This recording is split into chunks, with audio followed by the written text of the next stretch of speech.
اعوذ باللہ من الشیطان اللعین الرجیم بسم اللہ الرحمن الرحیم الحمد للہ رب العالمین والصلاة والسلام علی اشرف الانبیاء والمرسلین اما بعد، عزیزان گرامی قدر، آپ کی مشکلات اور ان کا حل لے کر آپ کی خدمت میں حاضر ہیں۔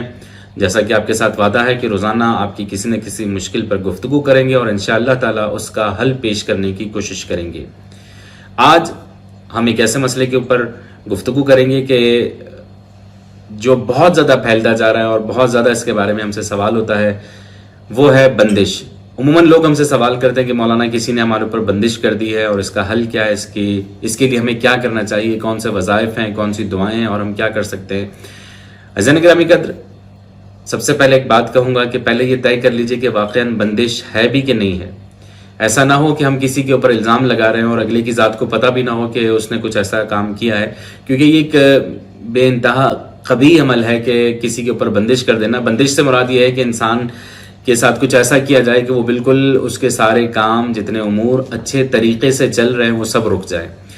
اور کسی کو ظاہر سی باتیں بند کر دینا کسی ایسے برے طریقے سے کہ جس کی شرعاً بہت زیادہ ممانعت کی گئی ہے۔ یقیناً بندش ایک بہت برا فعل ہے، کسی کے اوپر بھی کی جائے وہ ایک بہت برا فعل ہے اور اس کی بہت زیادہ جو ہے مخالفت، ممانعت کی گئی۔ لیکن پہلے یہ طے کر لیجئے کہ بندش ہے بھی کہ نہیں ہے۔ اور بندش میں نے جیسا کہ عرض کیا کہ سارے کام بند ہو جاتے ہیں، کام ہونا رک جاتے ہیں، اچھی خاصی چیزیں جو آگے چل رہی ہوتی ہیں، ترقی ہو رہی ہوتی ہے، وہ سب رک جاتا ہے۔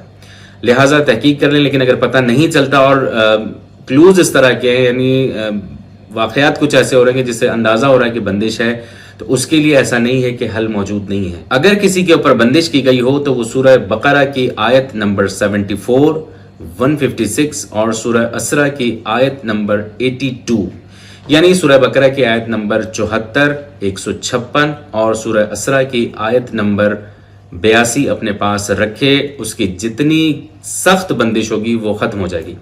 اسی طرح روایات میں موجود ہے کہ اگر کسی کے اوپر بندش کی گئی ہے تو وہ سورہ مریم کو لکھ کر اپنے پاس رکھے کہ بندش کے سارے اثر زائل ہو جائیں گے۔ انشاءاللہ تعالی آج کا پروگرام آپ کے لیے اور ہم سب کے لیے مفید رہا ہوگا۔ پروردگار عالم سے دعا گوں کہ مالک ہمارے تمام تر مسائل حل فرما اور دنیا و آخرت میں سرخرو فرما۔